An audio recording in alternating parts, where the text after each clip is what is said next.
We interrupt this broadcast for a special bulletin.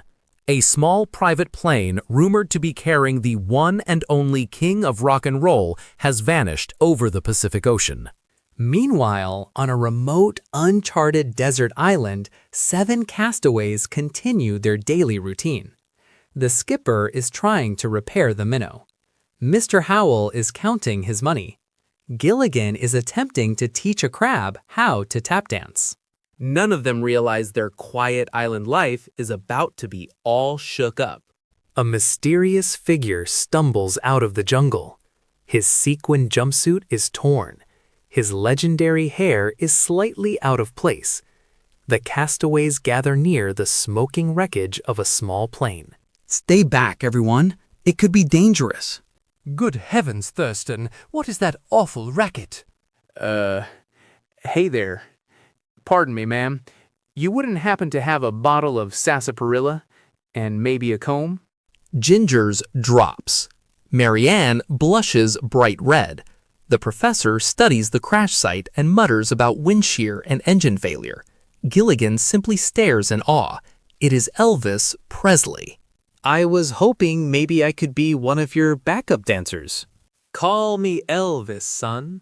The first thing you gotta learn is the signature move. It's all in the hips. Elvis laughs gently. What do you call that move? The falling sailor. The next morning, Gilligan is practicing near the lagoon. He uses a banana as a microphone. He dances wildly. It looks like a mix of a sailor's jig and someone trying to shake a hornet from their pants. A boppa loo boppa bam boom. Elvis watches from a nearby palm tree, amused. Gilligan notices him and freezes in embarrassment. This island isn't a prison, it's a stage. Think of the publicity. The king lost and found. She writes a management contract on a banana leaf using berry juice. Elvis listens politely, but seems more interested in finding drinking water. The professor has another idea. Using coconuts, bamboo, vines, and shells, he constructs a giant island sound system.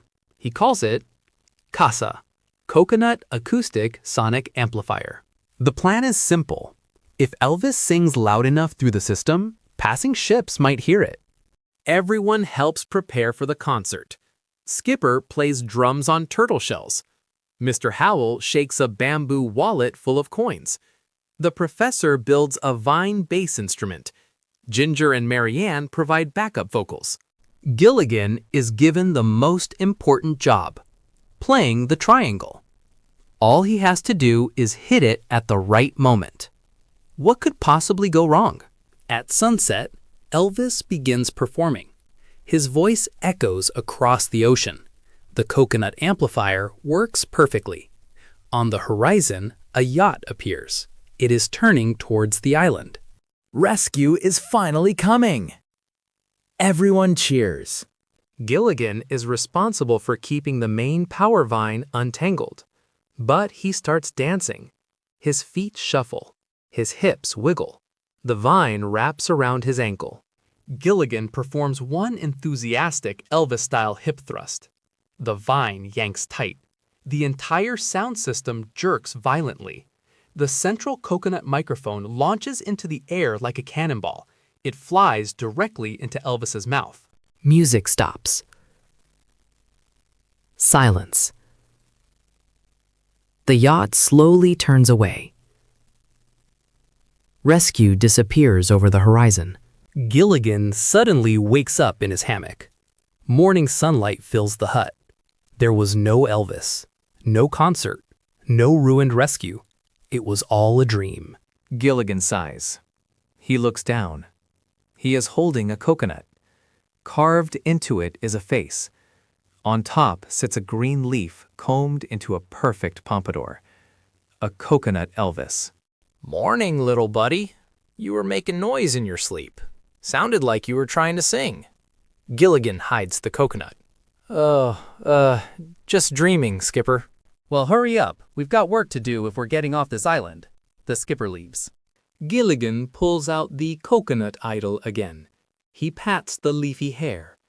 Gilligan, Elvis voice. Thank you. Thank you very much. The skipper suddenly shouts from outside. Gilligan! Fade to black.